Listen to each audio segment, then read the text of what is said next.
खुशी की बात है कि इतने बड़े समूह को आज मुझे यहां स्वागत करने का अवसर मिला है।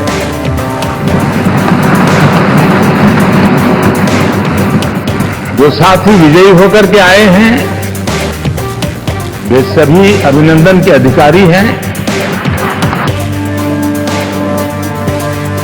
एक ऐतिहासिक पल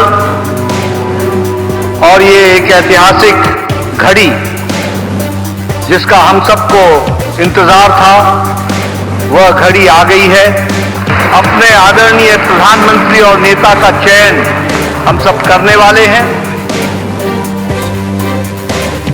पुनः लोकसभा में जीत कराने के लिए बहुत मन से बधाई।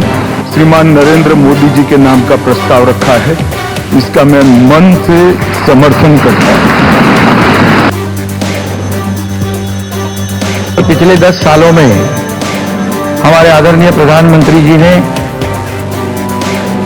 इस देश का विकास किया, इस देश को आगे बढ़ाया, इस देश का नाम पूरी दुनिया में रोशन करने का काम किया, देश की अर्थव्यवस्था को मजबूत किया। आदरणीय नरेंद्र मोदी जी को बधाई देता हूं। आपकी वजह से एनडीए को ये प्रचंड जीत हासिल हुई है, इसका श्रेय आपको जाता है सर।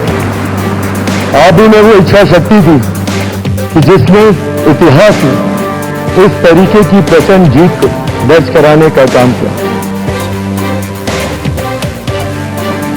आदरणीय श्री नरेंद्र मोदी जी को भारत।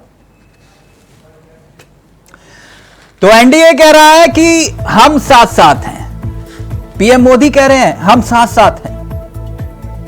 लोकसभा चुनाव के नतीजे तो आ गए, अब मोदी सरकार एक बार फिर से, यानी तीसरी बार मोदी सरकार शपथ लेने को तैयार। मगर भाजपा को एक बात बार बार सता रही है, वो ये कि आखिरकार यूपी में हुआ तो हुआ क्या, यूपी में कैसे हार गई बीजेपी। उत्तर प्रदेश में भाजपा की उम्मीदों को एक बड़ा झटका लगा है। बीजेपी के 49 में से 27 मौजूदा सांसद हार गए। माना जा रहा है कि यूपी में भाजपा को इस बार एंटी इनकम्बेंसी की वजह से यह झटका लगा, मगर इसके कई पहलू हैं। जहां एक तरफ एनडीए की बैठक हो रही थी, उस दरमियान भी कई तस्वीरें सामने आ रही थी। बीजेपी ने उत्तर प्रदेश में टारगेट रखा था 80 का। अगर सियासी कहानी और पहलू को समझें तो उत्तर प्रदेश में 54 उम्मीदवारों को उतारा गया था, ऐसे जो 2019 में चुनाव लड़े थे, यानी कि 54 सांसद रिपीट हुए जो 2019 में चुनाव लड़े थे। मगर उनमें से 31 कैंडिडेट जीत का परचम लहराने में सफल नहीं हो पाए, 31 हार गए। मैं एक बार फिर से आंकड़ा बता रहा हूं आपको, 54 उम्मीदवारों को उतारा गया था जो 2019 में चुनाव लड़े थे, मगर उनमें से 31 सांसद हार गए। दोबारा चुनाव लड़ने वाले कैंडिडेट्स 49 मौजूदा सांसद थे। अंबेडकर नगर के उम्मीदवार रितेश पांडे भी इसमें शामिल थे, जो बीएसपी से बीजेपी में आए थे। इनमें से 33 सांसदों को तीसरी बार या उससे ज्यादा बार फिर से मैदान में उतारा गया था। माना गया था कि ये एक बार फिर से चुनाव जीत के आएंगे। और क्या यही एक वजह थी कि बीजेपी यूपी में हार गई? आज इसी को लेकर समीक्षा भी हो रही है, क्योंकि यूपी के भीतर सवाल यह खड़ा हो रहा है कि आखिरकार हुआ क्या। यूपी के परिप्रेक्ष्य में हम सियासत की कहानी को आगे बढ़ाएं, उससे पहले समझिए कि खबर बड़ी क्या है।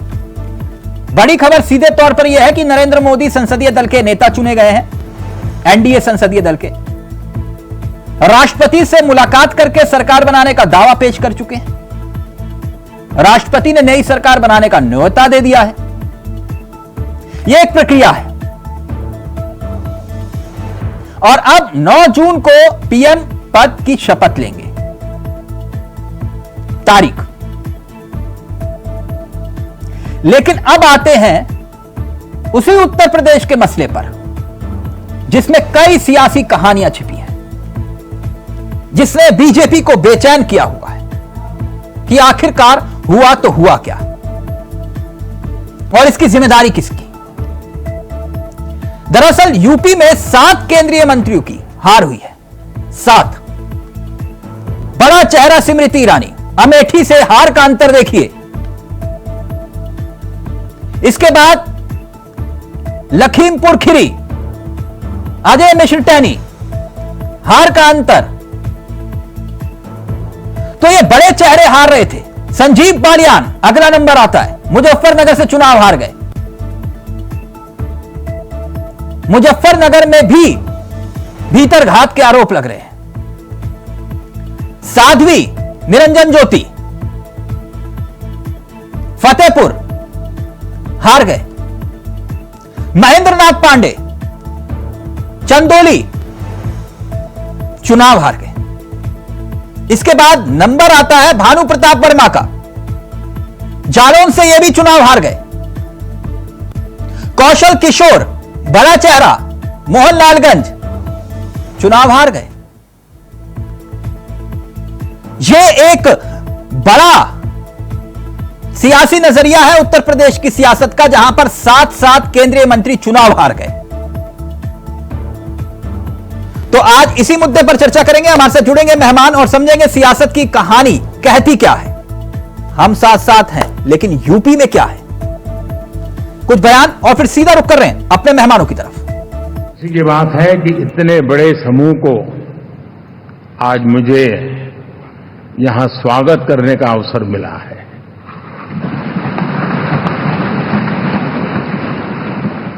जो साथी विजयी होकर के आए हैं वे सभी अभिनंदन के अधिकारी हैं,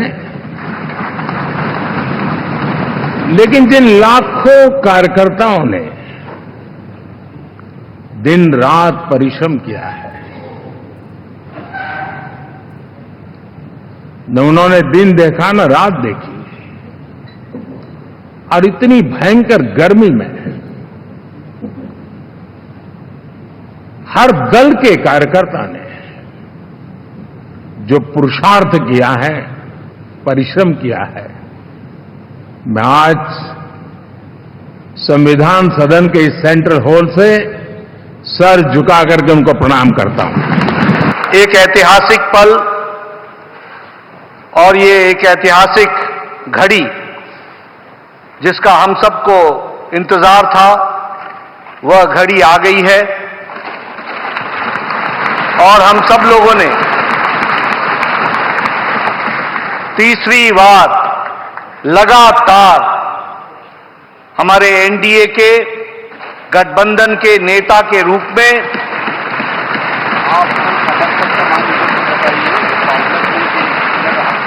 अपने आदरणीय प्रधानमंत्री और नेता का चयन हम सब करने वाले हैं। पुनः लोकसभा में जीत कराने के लिए बहुत मन से बधाई। अभी अभी देश के रक्षा मंत्री जी ने लोकसभा सदन के नेता, भारतीय जनता पार्टी संसदीय दल के नेता और एनडीए संसदीय दल के नेता के रूप में श्रीमान नरेंद्र मोदी जी के नाम का प्रस्ताव रखा है। इसका मैं मन से समर्थन करता हूं। पिछले 10 सालों में हमारे आदरणीय प्रधानमंत्री जी ने इस देश का विकास किया, इस देश को आगे बढ़ाया, इस देश का नाम पूरी दुनिया में रोशन करने का काम किया, देश की अर्थव्यवस्था को मजबूत किया और एक हमारे देश को एक नई पहचान बनाने का जो सपना था वो पूरा करने का काम किया है। आदरणीय नरेंद्र मोदी जी को बधाई देता हूं। आपकी वजह से एनडीए को ये प्रचंड जीत हासिल हुई है, इसका श्रेय आपको जाता है सर। आप ही में वो इच्छा शक्ति थी कि जिसने इतिहास में इस तरीके की प्रचंड जीत को दर्ज कराने का काम किया। यह कोई सामान्य बात नहीं था कि लगातार तीसरी बार प्रधानमंत्री जी के नेतृत्व में एनडीए को इतनी बड़ी जीत मिलती गई। भारतीय जनता पार्टी संसदीय दल के नेता आदरणीय श्री नरेंद्र मोदी जी को भारत के प्रधानमंत्री पद के लिए समर्थन देती है। और ये बहुत ही खुशी की बात है, 10 साल से ये प्रधानमंत्री हैं और फिर प्रधानमंत्री होने जा रहे हैं। तो हम साथ साथ है का नारा दे रही है एनडीए, और इसी नारे के इर्द गिर्द अब सियासत घूम रही है। सीधा रुक कर रहे हैं अपने मेहमानों की तरफ। आपको बता दें आज हमारे साथ इस चर्चा में जो मेहमान शामिल हो रहे हैं उनसे आपका परिचय करवा देते हैं। चारों मेहमान आपकी स्क्रीन पर आ चुके हैं। शांत प्रकाश यादव जी बीजेपी के अनुभवी चेहरे हैं, रतन तिवारी कांग्रेस के युवा चेहरे हैं, प्रतिभा देवी जी जेडीयू का चेहरा है, और साथ ही साथ पूजा मिश्रा जी इस कार्यक्रम का हिस्सा हैं, समाजवादी पार्टी का युवा चेहरा। आप सभी का बहुत बहुत स्वागत है। सबसे पहले जाटव जी मैं आपके साथ शुरुआत करता हूं। कल तक कुछ था कि हम आपके है कौन टाइप का, अब है कि हम साथ साथ हैं। अच्छी बात है, लेकिन सबका साथ, सबका विकास, सबका विश्वास और अब सबका प्रयास भी नहीं। कि आपने किसके लिए कहा कि हम आपके हैं कौन? नहीं, कुछ पुराने थे ना जब पहले कह रहे थे कि भाई हम साथ आएंगे नहीं आएंगे, कुछ अलग हो गए फिर वापस आ गए। तिलक जी, अभी जब हमने चुनाव लड़ा हाँ। तो कोई कौन था इसमें जो ये कह रहा था कि जो हम आपके हैं कौन? चुनाव से पहले सर जेडीयू जब आपके साथ नहीं थी तब हम आपके हैं कौन कहा गया ना? जब हम चुनाव लड़ रहे थे, जब हम चुनाव लड़ रहे थे तब मैं पूछ रहा हूँ कि हम आपके हैं कौन कौन? अच्छा, तब हम आपके हैं कौन नहीं था, उससे पहले था। ठीक, मैं अपने आप को दुरुस्त कर लेता हूं। सबका साथ, सबका विकास, सबका विश्वास, सबका प्रयास। जी। तो सर थोड़ा सा मार्गदर्शन करिए आपने, क्योंकि जिक्र कर ही दिया, वैसे मैं सवाल को पूछना नहीं चाह रहा था। 10 साल एनडीए की सरकार चली, वो मोदी सरकार थी, एनडीए सरकार थी? एनडीए सरकार थी। एनडीए सरकार थी। तो इन 10 सालों में जो आपके कन्वीनर थे उनका नाम बता पाएंगे सर आप? मोदी जी। मोदी जी थे एनडीए के सर? जी। और कौन था बताएं? नहीं, मैं तो आपसे पूछ रहा हूं, एनडीए के कन्वीनर थे? सारे घटक हमारे साथ थे ना। नहीं, घटक नहीं, कन्वीनर पूछ रहा हूं सर मैं बता तो रहा हूं ना। बताओ ना, मैंने गलत बताया तो कोई और नाम बताओ आप। नहीं, कन्वीनर थे वो? अरे संसदीय दल के नेता थे सर? एनडीए का नेतृत्व तो मोदी जी ही कर रहे थे। अच्छा ठीक सर, मुझे क्योंकि इस बात की जानकारी नहीं थी, आपने दुरुस्त किया तो दुरुस्त कर लें आप। हाँ, मैं दुरुस्त कर दिया आपने कि ये भी अपने आप में एक बहुत बड़ी खबर है कि जाटव जी कह रहे हैं कि एनडीए के कन्वीनर मोदी जी ही थे। एनडीए का नेतृत्व मोदी जी कर रहे थे? नहीं, आपने बोला कन्वीनर थे सर वो। अरे तो फिर कौन था कन्वीनर ये बताओ मुझे। तो मैं वही तो पूछ रहा था सर, आप कह रहे हो वही है तो मैं मान रहा हूं सर। बगैर कन्वीनर के ये सभी घटक जो है साथ मिलकर के काम कर रहे थे, ऐसा हो सकता है क्या? नहीं सर, मैं वही तो पूछ रहा हूं, एनडीए की कितनी बैठक हुई थी? अरे कुछ भी नहीं हुई बेशक से, मगर मुझे आप ये बताएं। नहीं यादव जी, मैं तो इसलिए पूछ रहा था आपसे कि आप गुस्सा क्यों? इसीलिए बता रहा हूँ मैं इसीलिए बता रहा हूँ कि जितने घटक हैं हमारे अभी, वो घटक लगभग वो सभी पीछे भी थे, तो उसमें क्या नाम है, कोई भागा इधर उधर और किसी के जाने से हमें कोई फर्क पड़ा? ऐसा नहीं होता है तिलक जी। हम पूर्ण नहीं, तब तो फर्क नहीं पड़ा, लेकिन अब तो पड़ेगा ना सर फर्क। क्यों पड़ेगा? क्या पहले सर आप पूर्ण बहुमत की सरकार में अब आप बैसाखी की सरकार है। सुने, अरे तिलक जी मेरी बात सुनो। क्या पिछली मर्तबा जो हमारे घटक थे उनको मंत्रिमंडल मिला हुआ था? रामदास अठावले अकेले जीत के आए हुए थे, उनको मंत्री में बनाया हुआ था। इसी तरीके से पारसनाथ जो है वो आगे जीत के आए हुए थे, उनको मंत्री बनाया हुआ। तमाम सभी जितने भी घटक हैं सबको मंत्री बनाया हुआ था कि नहीं बनाया हुआ था? हमने अपने जितने भी साथी घटक हैं उनको हमेशा सम्मान दिया है और वो सम्मान लगातार अनवरत देने वाले हैं। अच्छा, सम्मान से मुझे कुछ याद आया, मैं आगे बढ़ूंगा। मैं अकाली दल के साथ में हमारा गठबंधन था कि सर कितने सहयोगियों को आपने मंत्रालय दिया था? बगैर संयोजक के बना दे दिया था सर कितने सहयोगियों को आपने मंत्रालय दिया था? क्या कह रहे हैं? कितने सहयोगियों को मंत्रालय दिया था? ऐसे मुझे रहते हुए नहीं है, मगर हमने लगभग सभी जितने हमारे घटक हैं उनको सबको दिया हुआ था। ठीक। रतन तिवारी जी, मेरी आवाज आ रही है आपको? जी सर। तो वो जो मुंगेरी लाल के हसीन सपने आप देख रहे थे, आखिरकार वो टूट गए कि अभी भी जिंदा है? बिल्कुल अभी भी जिंदा है, और हम तो सपना नहीं देख रहे थे। हम तो लगातार आपके चैनल पे, लगातार अन्य चैनलों पे ये कह रहे थे कि इस बार प्रधानमंत्री मोदी को सत्ता से बेदखल कर देंगे और इतना पीछे छोड़ देंगे कि चलने के लिए उनको बैसाखी का सहारा लेना पड़ेगा। आज नौबत आ गई है। आज देखिए ना, आज नीतीश कुमार और चंद्रबाबू नायडू दो बैसाखी के दो पहिए हैं। अगर वो दोनों छिटक गए तो आपको लगता है कि वो ये सरकार नीतीश बना कुमार सकते के हैं? साथ ट्वीनिंग देखी थी देश के प्रधानमंत्री की? तस्वीरें देखी आपने? वो मैं ट्यूनिंग देख रहा हूँ। वो तो लालू प्रसाद यादव जी का भी पैर छूते हुए नजर कई बार आए हैं नीतीश कुमार जी। और नीतीश कुमार जी वही नीतीश कुमार है जो लगातार कह रहे थे कि मैं मिट्टी में मिल जाऊंगा, एक बार मरना पसंद है लेकिन भाजपा के साथ जाना पसंद नहीं है। तो नीतीश कुमार जी हैं, और उनका नाम भी रखने वाले यही भाजपा के लोग हैं, पलटू राम। बात में संशोधन करें। तो ऐसा है कि नीतीश बाबू नहीं, आपकी बातें सुन के जेडीयू प्रतिभा जी नाराज हो रही है। प्रतिभा जी नाराज हो रही है, कह रहे इस शब्दों का इस्तेमाल ना करें।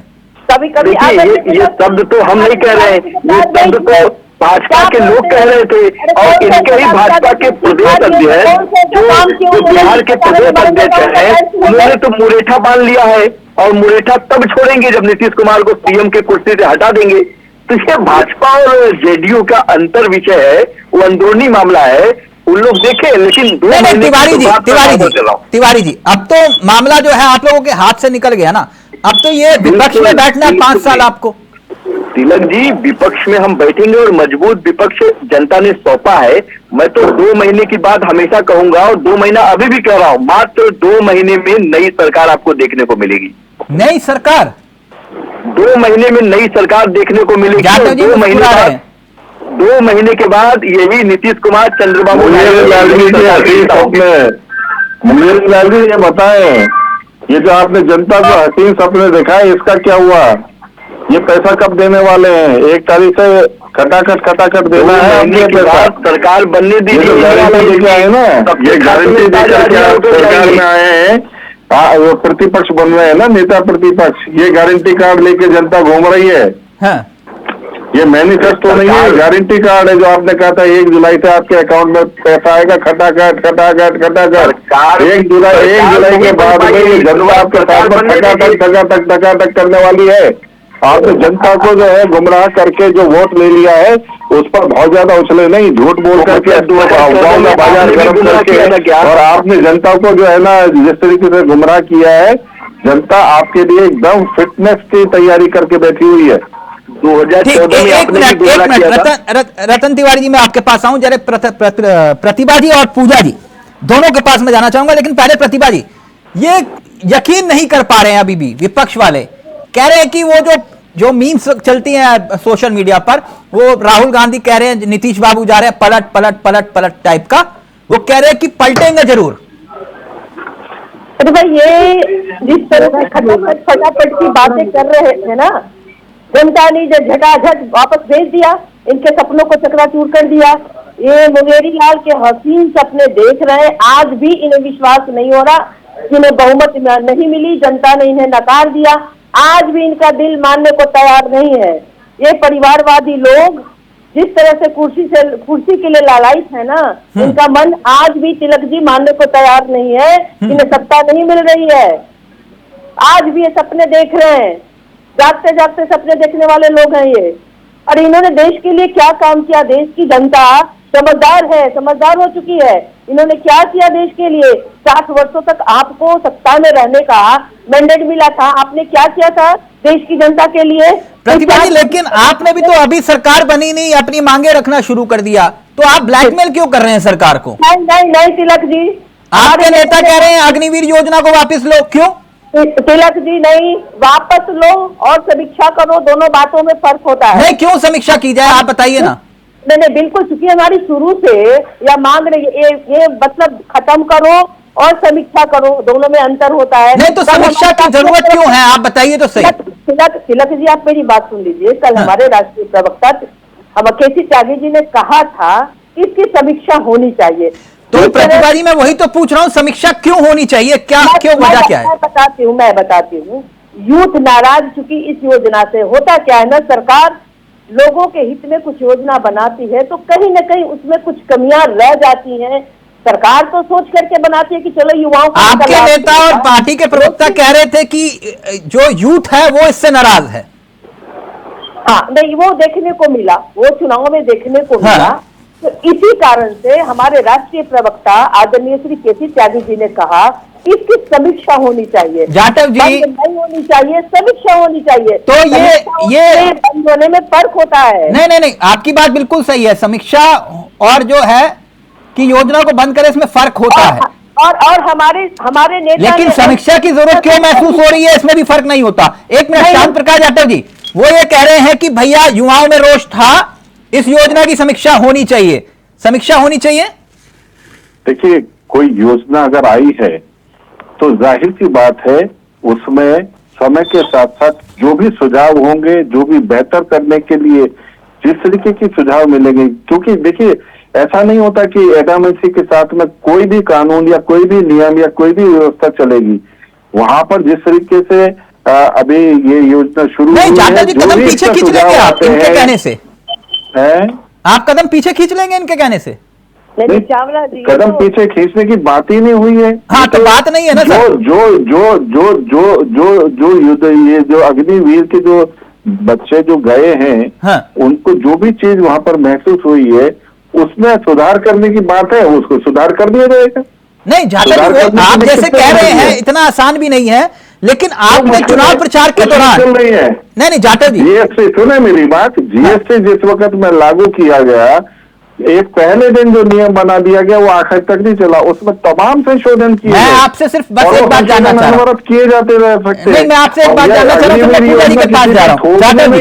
जाटव जी एक बात, मेरी बात को सुन ले कि अग्निवीर योजना देश के ऊपर थोपनी नहीं है। अग्निवीर योजना एक बहुत अच्छा परिकल्प है और इसमें जिस तरीके के अच्छे अच्छे सुझाव आते रहेंगे उस पर जो है सरकार काम करती रहेगी। जाटव सर, परिवर्तन किया जा सकता है, जाटव सर किया जाएगा। जाटव सर, इस चुनाव में मंगलसूत्र भी आया, मटन भी आया, मुसलमान भी आया, मुस्लिम ये क्या सरकार की योजना में था क्या? ये कोई नियम बना हुआ था, कोई बिल पास हो रहा था? यस, मैं यही पूछ रहा था आपसे कि आपने अग्निवीर योजना को लेकर वोट क्यों नहीं मांगे?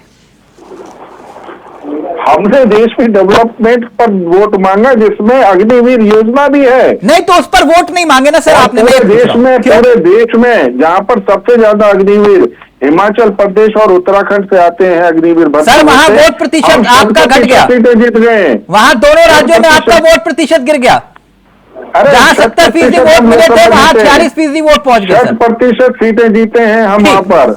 पूजा जी, हम जो है 60% सीटें जीते हैं। पूजा जी, तो ऐसा नहीं है कि जो है ना अग्निवीर जहां से आते, तो इस चीज को समझे। नहीं मुझे मत समझाइए सर, वो जेडीयू को समझाइए जो समीक्षा की वकालत कर रहे हैं। पूजा जी, उन्होंने भी जो मैंने भी सुना केसी त्यागी जी ने बयान दिया है। हाँ, उन्होंने कहा कि इस पर समीक्षा करेंगे और मैं पूजा जी के पास पूरा वक्त पूजा जी को मिलेगा, अब पूजा जी का ऑडियो रहेगा। पूजा जी आपसे थोड़ा सवाल हटकर है और पूरा उत्तर प्रदेश भी अगर सुन रहा होगा तो समझेगा इस सवाल को। आपके सामने तो आगे कुआं पीछे खाई, नो डाउट आपने जो है बिल्कुल परचम लहरा दिया उत्तर प्रदेश में, लेकिन अब अखिलेश जी विधायक रहेंगे या सांसद रहेंगे, दिल्ली या फिर यूपी? बड़ी असमंजस हो गई है। तो आपको नमस्कार तिलक चावला जी, और साथी प्रवक्ताओं को भी मेरा नमस्कार। और ये कोई असमंजस नहीं है। राष्ट्रीय नेतृत्व जो है अभी से कुछ ऑफिशियल अनाउंसमेंट नहीं किया है, ना ही ऑफिशियल बैठक हुई है।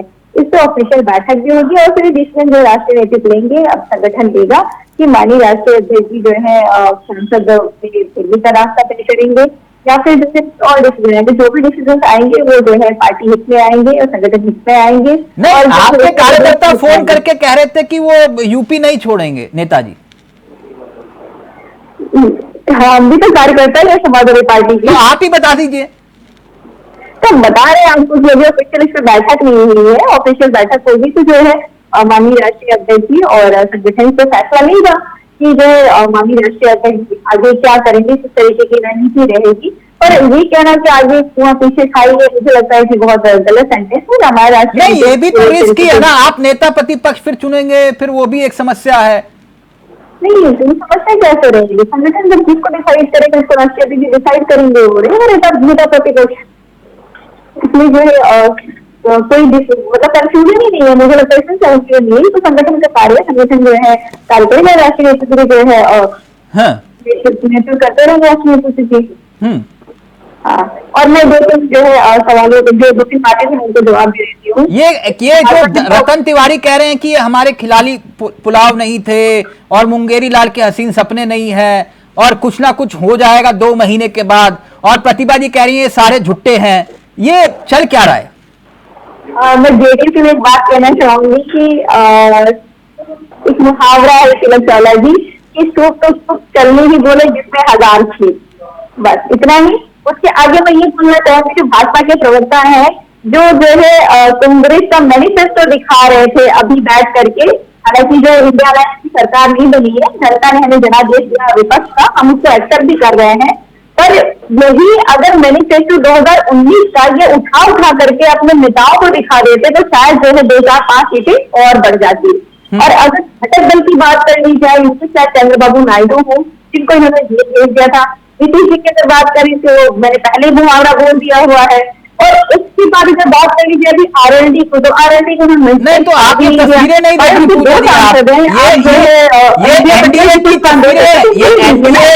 एनडीए की तस्वीरें हम आपको दिखा रहे हैं। कल तक आप कहते थे आडवाणी जी से नहीं मिल रहे, वो आडवाणी जी से भी मिलने चले जाते हैं, वहां रामनाथ कोविंद जी से भी। तो वो सबका साथ, सबका विकास, सबका विश्वास और सबका प्रयास की बात कर रहे हैं। कंडीशन हो रखा है तो जाना ही पड़ेगा ना। जरा भी किस तरीके से आ गया हुआ कि घमंड हम आपका चूर कर देंगे। आप खुद को जो है आजम्मा कहेंगे, राम जी ने बता दिया कि आप जो है राम जी को नहीं लेके आए हैं, राम आपको लेकर के आए हुए हैं, और जब चाहे तब आपका घमंड जो है वो मिट्टी में मिला सकते हैं। और देखिए तिलक जी, ये जो चुनाव था ना, कि चुनाव था लोकतंत्र का, अगर इंडियन जो है इसको खुशी मना रहा है तो इसलिए मना रहे हैं कि लोकतंत्र बच गया हुआ है ना। लोकतंत्र के लिए बहुत जरूरी है कि एक मजबूत विपक्ष होना, और एक मजबूत विपक्ष है तो लोकतंत्र बचा हुआ, संविधान बचा हुआ। हम पहले भी विपक्ष की भूमिका में थे और बखूबी भूमिका में थे, इसीलिए जो उत्तर प्रदेश में जिस तरीके से जो है संविधान को प्रणाम करते हुए पीएम ने आज जो है जब उन्हें नेता चुना गया संसदीय दल का, तब उस वक्त वो संविधान को प्रणाम करके ही बैठे थे। संविधान को प्रणाम करना और संविधान को मानना दोनों में बहुत अंतर है। चंडीगढ़ में घटना घटती है तो वो संविधान को मानना हो गया। आप इसमें फेक नैरेटिव अगर बात करते हो, देश का प्रधानमंत्री अगर किसी जाति विशेष की बात करे, किसी धर्म विशेष की बात करे, बताइए तिलक चावला जी कहाँ पे संविधान का जो है सम्मान है? आपको अभी भी यकीन है कि नीतीश बाबू हैं? मैं तो सवाल नहीं करता चावला जी। नहीं, मतलब आप जो बार बार कह रहे हैं नीतीश बाबू की कोई गारंटी नहीं है। मैं कहा कह रही हूँ, उनका इतिहास बताता है चावला जी। प्रतिभा जी, अरे भाई पूजा जी, आप अपना इतिहास तो देख लीजिए। आप संविधान का बात करते हैं, आप लोकतंत्र का बात करते हैं, क्या संविधान हमारा यही कहता है कि राजनीति में अपने वर्कर को छोड़ दो, परिवार से पहले बेटा को लाओ, पत्नी को लाओ, बहू को लाओ, बेटी को लाओ? क्या संविधान में नहीं? तो आप वैसा किया जाए कि बीसीसीआई का सचिव बना दिया जाए, अध्यक्ष बना दिया जाए। भाई लोकतंत्र है, संविधान है, हम संविधान को मानते हैं। हमारे यहाँ पे जो भी चुनाव लड़ते हैं जनता के बीच में जाते हैं, चुनाव लड़ते हैं, जनता जनादेश देती है तो जाके सदन में बैठते हैं, अगर जनता जनादेश नहीं देती है तो सदन में नहीं बैठते हैं। हम ऐसा नहीं करते हैं कि उठाकर किसी भी चीज बना दे रहे हो, अध्यक्ष बना दे रहे हो, चंडीगढ़ बना दे रहे हैं। आप आरोप लगा रही है, आप चुनाव लड़ सकती है, विधान कहता है, मैं भी चुनाव लड़ सकती हूँ। पूजा जी, क्या करते जनादेश आता है तो जाते हैं संसद में। कौन सा संवैधानिक गतिविधि है? असंवैधानिक गतिविधि है, बताइए। असंवैधानिक गतिविधि है चंडीगढ़ से धक्का करना, क्या असंवैधानिक गतिविधि जो है मंदिर की बात करें, भारत की बात करें, ईश्वर के नाम पे वोट मांगे, ईश्वर के नाम पे वोट मांगे, ये तो संवैधानिक है। ये संवैधानिक बात है कि एक परिवार के लोग 10 लोकसभा में रहेंगे, 20 लोग रहेंगे, 50 में रहेंगे। हर कोई देश हर नागरिक को अधिकार है चुनाव लड़ने का। वो सोशल परिवार से आ रहा हो, किसी भी चुनाव से आ रहा हो, लड़ते ही चुनाव। आप लड़की संसद में जाते हैं, आप संविधान की बात कर रहे हो, आपका क्या कार्य किया? प्रतिभा जी और पूजा जी, एक मिनट पूजा जी, बाकी मेरी सलाह है, आप लोग मानिए ना मानिए वो आपका विवेक, राजनीति संभावनाओं का खेल है, इसमें कोई दो राय नहीं है ना। लेकिन जब आप और बीएसपी साथ आ सकते हो तो इस ब्रह्मांड में कोई भी अलायंस हो सकता है, इसकी गुंजाइश रखी जा सकती है। जब बीजेपी पीडीपी साथ आ सकते हैं, एक मिनट प्रतिभा जी, एक मिनट, अभी ऑडियो नीचे, मैं इतना सलाह दूंगा, बाकी सब ठीक है, इतना मत बोलिए। नंबर ब्लैकलिस्ट में डाल दीजिए, डिलीट मत करिए। नंबर ब्लैकलिस्टेड में डाल दिए, डिलीट मत करिए। वो तिवारी जी समझ गए मैं क्या कह रहा हूं, है ना। तो वो नंबर डिलीट नहीं करना चाहिए, ब्लैकलिस्टेड में डाल दो, कोई बात नहीं, है ना। जब मन करेगा तो वो नंबर तो डायल हो जाएगा।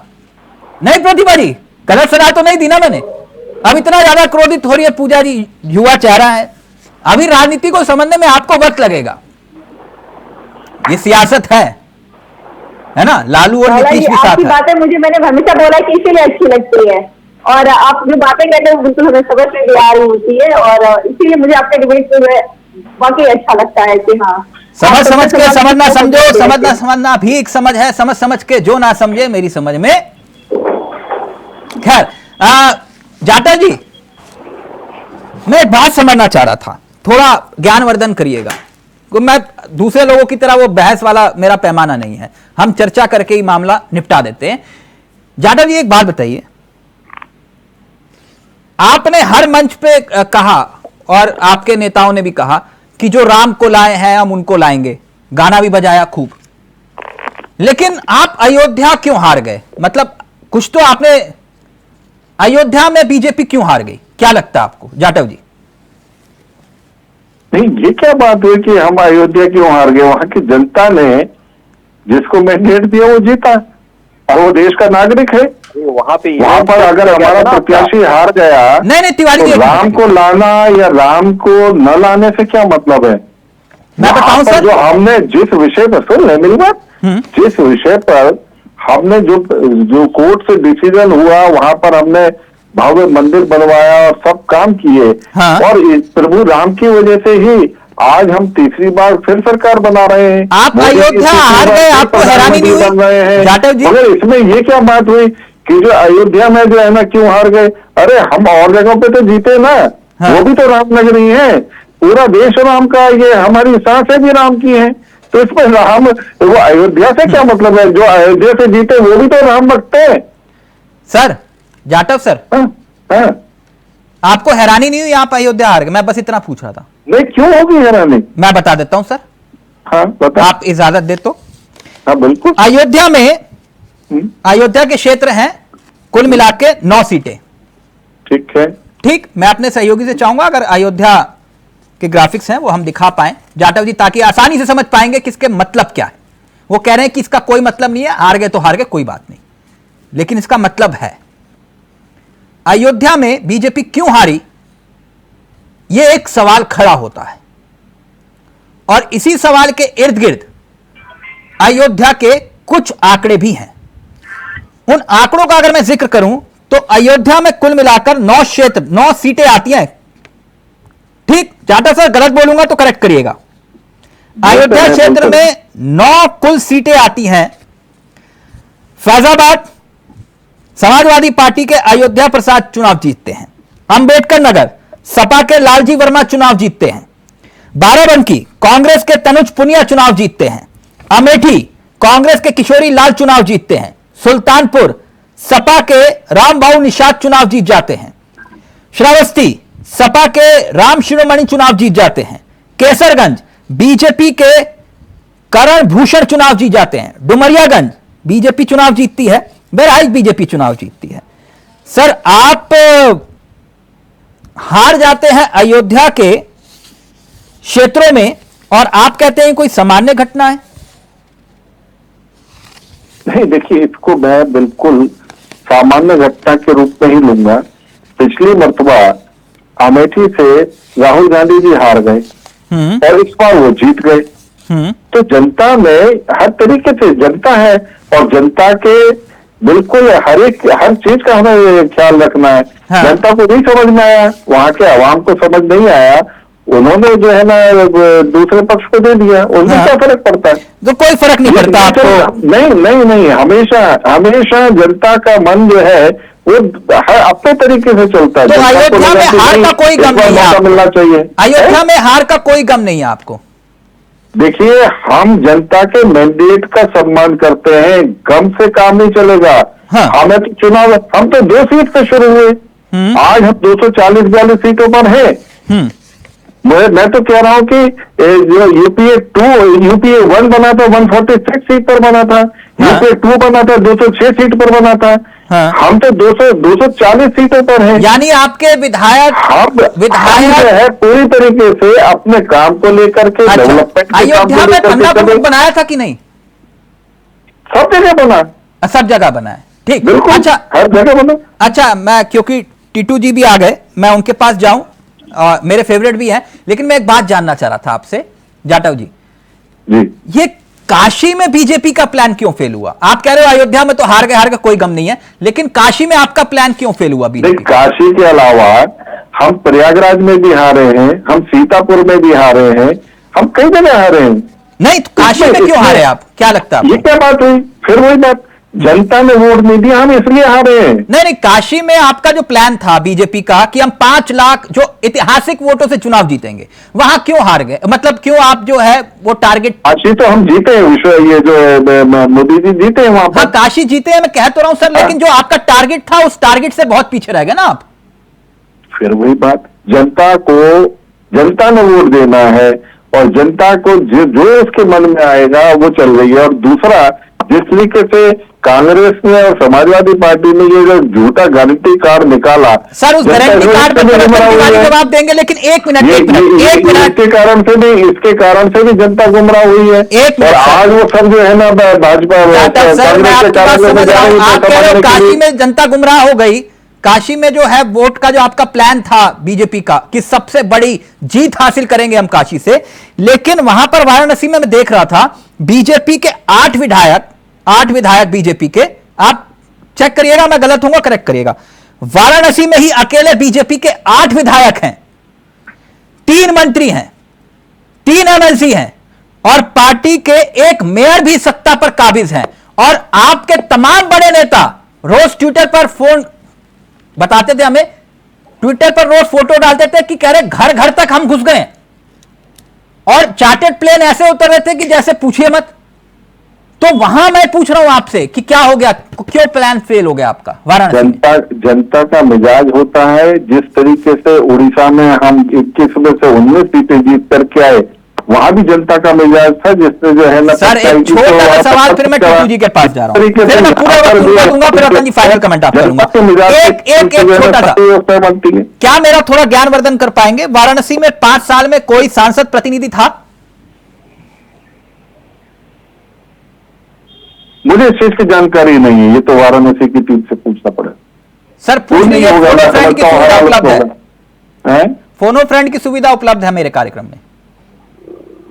तो मैं इस चीज को लेकर के थोड़ी एकदम क्विक बैठा हुआ हूँ फोन लेकर के। आपके कार्यक्रम में तो आप मिलाओ फोन। सर आप नेता है, आप अपने फोनो फ्रेंड की सुविधा तो आप जिलाध्यक्ष जो है काशी के उनसे मिलाओ। सर आप पूछ लीजिए, आपको जल्दी बता दें। आप अपने फोन से मिलाए ना, आपके पास सुविधा है तो आप 5 साल तक है वाराणसी में सांसद प्रतिनिधि नहीं था 5 साल तक।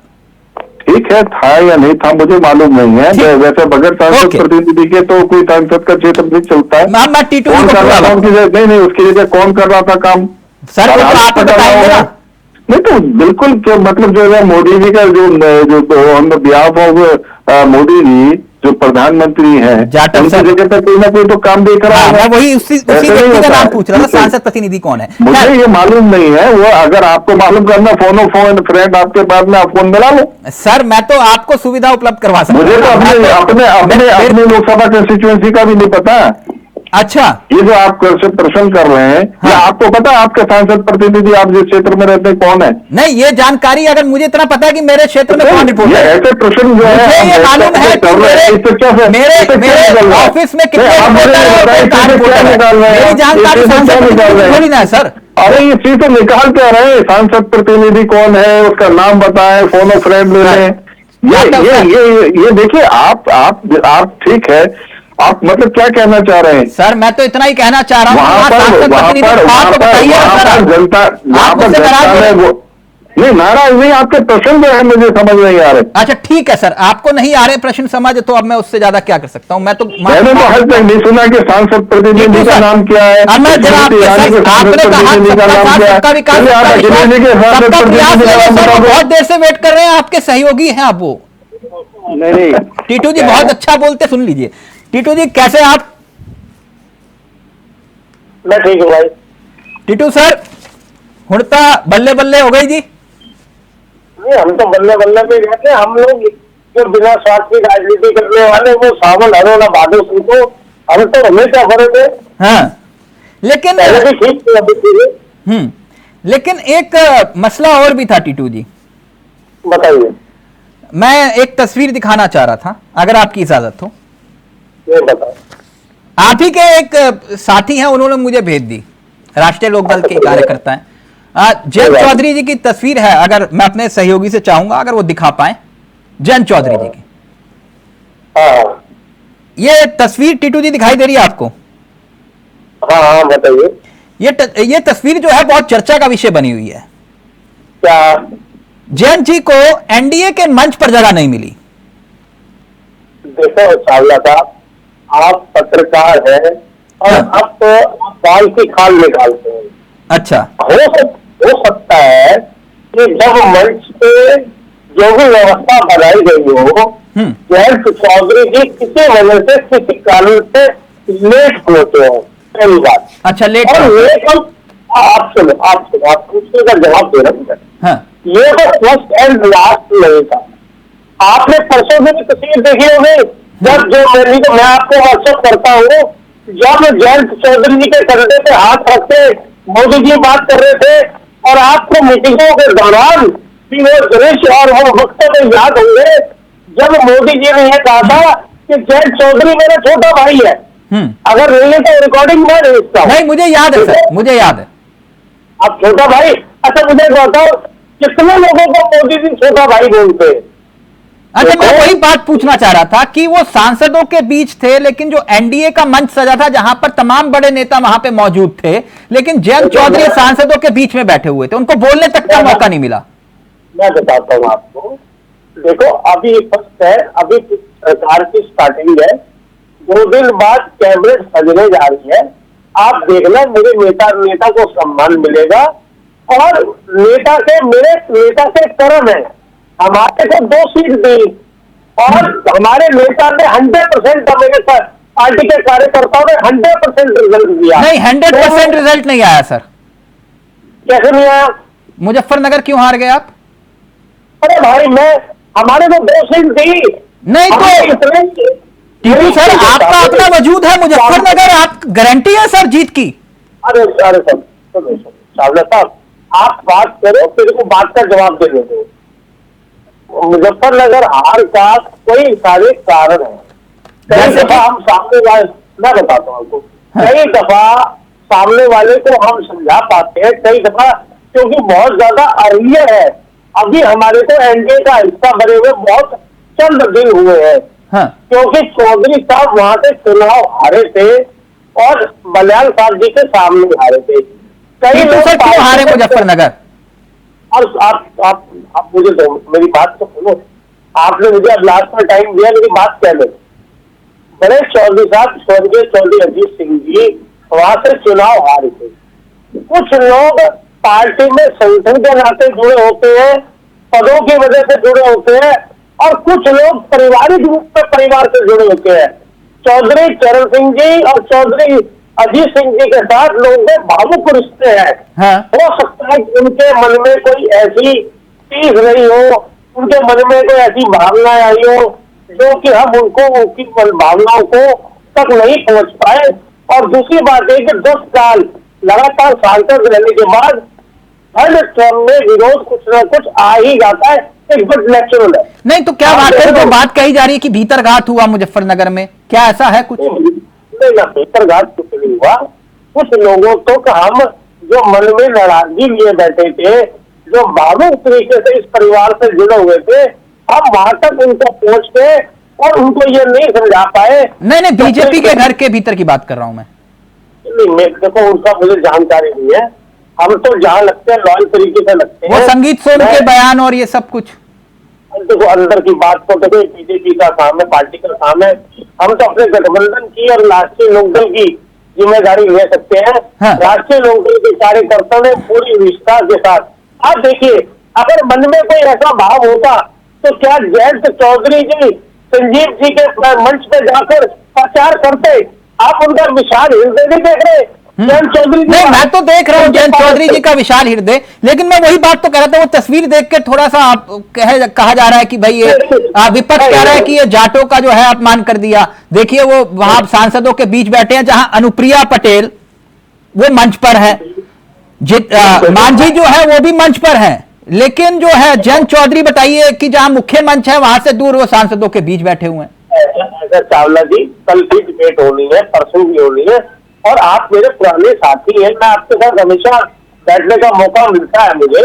इस बात को मैं क्लियर, क्योंकि मैं इस बात से अभी जानकारी हासिल कर नहीं पाया हूँ। जो मैं समझ पा रहा हूँ कि जयंत चौधरी जी बहुत सरल स्वभाव और जनरल आदमी है, उनको कहाँ बैठना है कि नहीं बैठना इस बात की उनकी पहचान नहीं। उनकी पहचान जो है जयंत चौधरी जी की, वो अपने कर्मों से है, इस परिवार की वजह से कि जयंत चौधरी स्वर्गीय अजीत सिंह जी के पुत्र है और स्वर्ण चौधरी चरण सिंह जी के पोते हैं। उनकी एक अपनी पर्सनल आइडेंटिटी है और वो डाउन टू अर्थ परिवार है। ठीक, रतन तिवारी जी, टीटू जी देखिए, फिर मैं प्रतिवादी फाइनल कमेंट आपका लूंगा।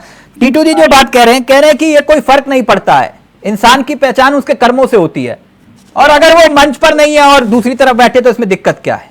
सांसदों के बीच तो है। अब देखिए, अब जयंत चौधरी जी अपने आप को कहाँ फिट बैठ पाते हैं वो जाने।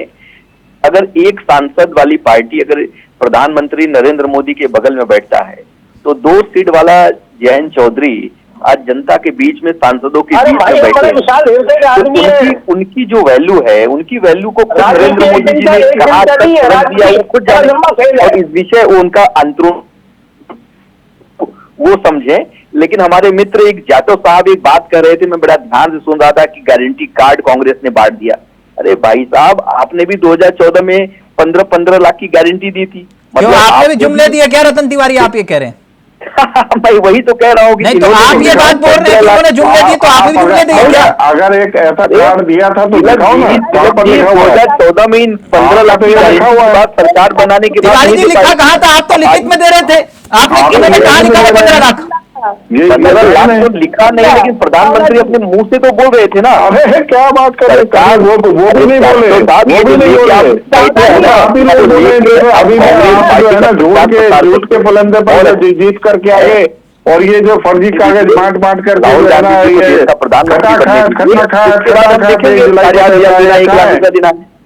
खटाखट 2 महीने की सरकार है, आप लोग 2 महीने खुश रहिए, और नीतीश कुमार जी बहुत जल्दी 2 महीने में सरकार को गिरा के इंडिया अलायंस में आएंगे। मतलब तोड़फोड़ करेंगे? नहीं, तोड़फोड़ नहीं करेंगे, स्वेच्छा से लगाएंगे, स्वेच्छा से। नहीं, वो कह रहे जाते जी आप ही अंतरात्मा की आवाज थोड़ी लगा सकते, वो कह रहे हम भी लगा सकते हैं। आपकी अंतरात्मा की आवाज ज्यादा तेज होती है, वो कह रहे एक बार हम भी प्रयास करके देख लेते हैं, इस बार अंतरात्मा की आवाज लेकर के आएंगे, पैसा बाहर से नहीं। अच्छा प्रतिभा जी, फाइनल कमेंट मैं आपका ले रहा हूं क्योंकि आज वक्त थोड़ा सा, मैं एक बात जानना चाह रहा था। आप लोग हर मंच पर कह रहे थे ये जातिगत जनगणना करवाएंगे, चलिए अग्निवीर वाला मसला छोड़ देता हूं, जातिगत जनगणना करवाएंगे। अगर ये नहीं करेंगे तो क्योंकि आप जातियों के नाम पर सियासत करते हो, इसलिए वो जातियों की सियासत नहीं करती बीजेपी, बताइए कैसे हो पाएगा? तिलक जी, हम जातियों की सियासत नहीं करते, जातियों की राजनीति हम नहीं करते, लेकिन जब जिस राज्य से बिलोंग करते हैं, बिहार एक पिछड़ा राज्य है और यहाँ विभिन्न जातियां हैं, तो जातिगत जनगणना नहीं, जातिगत गणना की बात होती है कि जातियों उनको उनके आर्थिक आधार पे उनकी गणना बीजेपी जातिगत जनगणना के अभी फिलहाल हिमायती नहीं, क्या करोगे? चावला जी मेरी बात आप सुन लीजिए। बिहार एक ऐसा राज्य, झारखंड बंटवारे के बाद बिहार के पास कुछ नहीं बचा। हमारी जो भौगोलिक स्थिति है ना, कभी बाढ़ कभी सुखाड़, हमारे पास कोई संसाधन नहीं है। ये जातिगत जनगणना नहीं करवाएंगे, कैसे करवा लोगे आप? आप सुन लीजिए ना, हमारी सरकार ने अपने खर्चे पर जातिगत गणना अपने राज्य के अंदर करवाई, हर जातियों की गणना। अच्छा प्रतिभा जी, आप सुन लीजिए चावला, मैं समझ गया, आप ये कह रहे हो कि आप अपने खर्चे पर करवा दोगे, लेकिन एक बात फाइनल कमेंट आपका, ये मुस्लिम आरक्षण को लेकर आपका स्टैंड बदला कि अभी भी वही है? चावला जी, मुस्लिम आरक्षण की बात वो न्यायालय की प्रक्रिया के अधीन है और न्यायालय प्रक्रिया, मैं पूछ रहा हूँ आपका स्टैंड वही है या बदला है अब? चूंकि न्यायालय की प्रक्रिया में हम अपना क्या स्टैंड बताएं, हमारा कोई स्टैंड। अच्छा, आप नहीं बताओगे? आप कल तो मंच पे खड़े होकर चिल्ला रहे थे आप मुस्लिम आरक्षण को लेकर। ये न्यायालय के अधीन है ना। नहीं तो मैं आपका स्टैंड पूछ रहा हूँ सिर्फ मैडम। हम तो न्यायालय का सम्मान करते हैं ना। तो न्यायालय का सम्मान जब वोट मांग रहे थे तब क्यों नहीं कर रहे थे? न्यायपालिका का अपना कार्य है, हमारा अपना कार्य है। चलिए ठीक है, बीच में हम नहीं पढ़ते है ना। ठीक, यही तो रंग बदलती सियासत है मैडम, इसे ही कहते हैं। नहीं चावला जी, जहाँ तक जातिगत गणना की बात है ना, आर्थिक आधार पर अगर उनका सर्वेक्षण हो जाए, हाँ, उस हिसाब से उनको हिस्सेदारी दी जाएगी, सबका डेवलपमेंट होगा। चलिए, वक्त इजाजत नहीं दे रहा, मैं शुक्रगुजार हूं तिवारी जी आपका भी, जाटव जी आपका भी, टीटू जी थैंक यू सो मच, दिल से वक्त दिया आपने, प्रतिभा जी आपका भी बहुत बहुत शुक्रिया। तो अभी ये सियासत का नया चक्र घूमना शुरू हुआ है, घटना चक्र जिसे बोलते हैं। अब आगे आगे देखिए होता है क्या। नमस्कार, जय हिंद, जय भारत।